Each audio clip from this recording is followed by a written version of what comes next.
Un nuovo piano casa per combattere la crisi. La leggera ripresa del settore edile sembra essere legata a doppio filo all'impennata di richieste degli ultimi mesi riferite proprio al piano casa. Quasi 1 migliaio le domande di ampliamento nel Bellunese da luglio 2009 a febbraio 2011, ultima provincia per richieste nel Veneto, dovuto ai numerosi piccoli centri storici spesso vincolati e intoccabili. Nonostante le restrizioni, però, è Feltre la città più ampliata della provincia. Quasi 200 richieste contro le 95 del capoluogo, che invece aveva meno vincoli e più incentivi.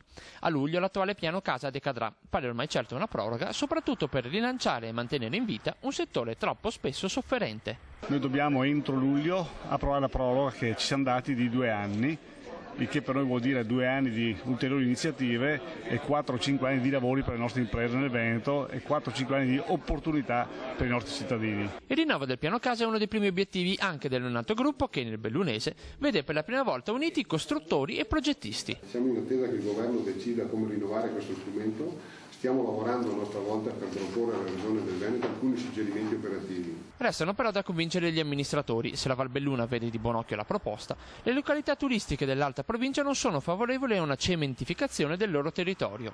No a un nuovo sciagurato piano casa. Siamo rimasti soli in questa fondamentale battaglia per difendere il territorio e dare dignità al paese, ha tuonato oggi il sindaco Franceschi. Speriamo di avere un piano casa che sia più aperto, più largo, più sensibile alle istanze e alle richieste che facciamo e che fanno i costruttori, ma soprattutto anche i cittadini all'interno del Veneto, senza stravolgere nulla, senza creare speculazioni, senza creare praticamente disastri ambientali.